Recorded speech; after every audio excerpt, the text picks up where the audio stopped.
ಸರಿ, ವಿಪಕ್ಷದ ನಾಯಕ ಆರ್ ಅಶೋಕ್ ಅವರು ನಿಮ್ಮ ವಿರುದ್ಧನೇ ಮಾತನಾಡಿದೆ, ಕಾನೂನು ಕ್ರಮ ಕೈಗೊಳ್ಳಬೇಕು, ನಮ್ಮ ಸಿಂಬಲ್ನಲ್ಲಿ ಗೆದ್ದು ಬಂದರು, ಆದರೆ ಈಗ ವಿರೋಧಿ ಪಕ್ಷ ನಾಯಕರಾಗಿ ಅವರು ಮೇಲೆ ಅವ್ರಿಗೆ ಉತ್ತರ ಕೊಡಬೇಕಾಗತ್ತೆ.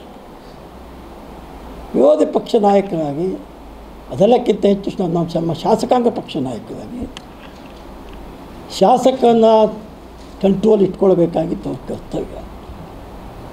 ಆ ಕಾರಣಕ್ಕಾಗಿ ಅವರು ನಮ್ಮ ಮೇಲೆ ಕ್ರಮ ತಗೊಳ್ತಾ ಹೇಳಿದ್ದಲ್ಲಿ ತಪ್ಪೇನಿಲ್ಲ, ಸರಿಯಾದಂಥ ಮಾತನ್ನೇ ಹೇಳಿದ್ದಾರೆ.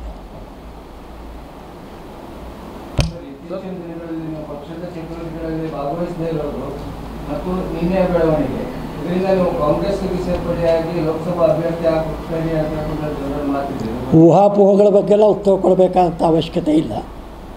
ನಾನು BJP ಶಾಸಕನಾಗಿದ್ದೇನೆ, BJPಯಲ್ಲಿದ್ದೇನೆ. ಸರ್, ಈಗ ನಿಮ್ಮ ಜೊತೆ ಬಂದಂಥ ಬೆಂಬಲಿಗರಿಗೆ ಮೊನ್ನೆ ಜಿಲ್ಲಾ ಕಮಿಟಿಲಿ ಹೆಚ್ಚಿನ ಅವಕಾಶ ಕೊಟ್ಟಿಲ್ಲ, ಅವ್ರ ಕೆಲವು ಬೇಜಾರಾಗಿದೆ.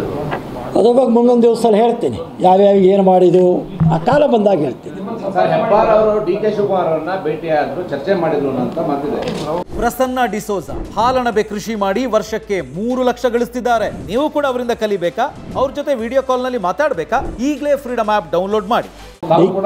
DK ಶಿವಕುಮಾರ್ ಅವರು ಅಥವಾ ಮುಖ್ಯಮಂತ್ರಿಗಳು 2008ನೇ ಇಸ್ವಿದು ಇವತ್ತಿನ ತನಕನೂ ನಮ್ಮ ಆತ್ಮೀಯತೆ ಸಂಬಂಧ ಯಾವಾಗಲೂ ಇದೆ. ಅದು ರಾಜಕೀಯ ಕಾರಣಕ್ಕಲ್ಲ. ಇವತ್ತು ಮುಖ್ಯಮಂತ್ರಿಗಳಾಗಿ ಉಪಮುಖ್ಯಮಂತ್ರಿಗಳಾಗಿ ಸರ್ಕಾರ ನಡೆಸುವಾಗ ಒಬ್ಬ ಶಾಸಕನಾಗಿ ನಮ್ಮ ಕ್ಷೇತ್ರದ ಅಭಿವೃದ್ಧಿ ಬಗ್ಗೆ, ಶ್ರೇಯೋಭಿವೃದ್ಧಿ ಬಗ್ಗೆ ಆ ಮಂತ್ರಿಗಳನ್ನು ಕೇಳಿದ್ರೆ ಮತ್ತೆ ಯಾರು ಕೇಳಲಿಕ್ಕಾಗುತ್ತೆ?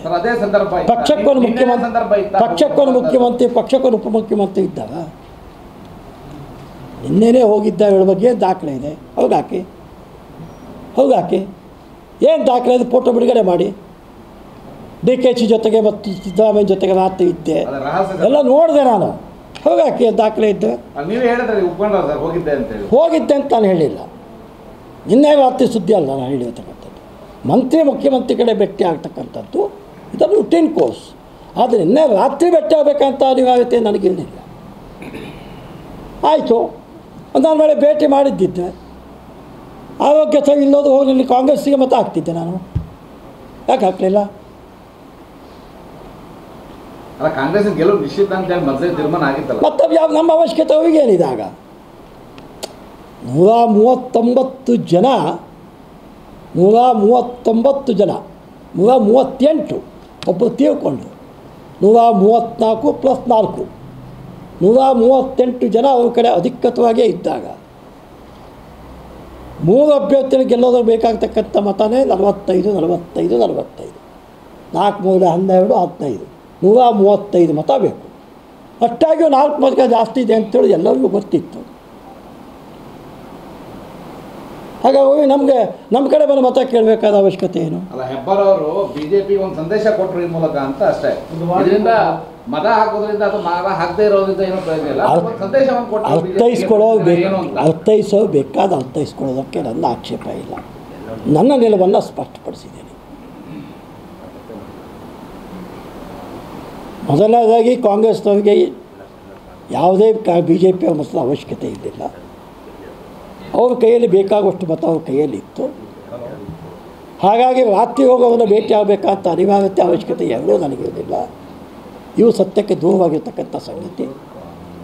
ಮುಖ್ಯಮಂತ್ರಿಗಳಾಗಿ ಉಪಮುಖ್ಯಮಂತ್ರಿಯಾಗಿ ನಮ್ಮ ಕೆಲಸಕ್ಕೆ ಅನೇಕ ಬಾರಿ ಹೋಗ್ತೇನೆ ಮತ್ತು ಹೋಗಿದ್ದೇನೆ ಮತ್ತು ಹೋಗ್ತೀನಿ. ನನ್ನ ಕ್ಷೇತ್ರದ ಅಭಿವೃದ್ಧಿ ಬಗ್ಗೆ ಹೋಗ್ತೀನಿ. BJP ಜಿಲ್ಲಾಧ್ಯಕ್ಷರನ್ನು ಆಯ್ಕೆ ಮಾಡುವಾಗ ಅಥವಾ ಸ್ಥಳೀಯ ಮಂಡಲರು ಆಯ್ಕೆ ಮಾಡುವಾಗ ಸಂಪರ್ಕ ಮಾಡಿದ್ದೀರಾ? ಏನೋ ಕನ್ಸಲ್ಟೇಷನ್ ಮಾಡಿಲ್ಲ, ಏನೇನೇನೋ ಕನ್ಸಲ್ಟೇಷನ್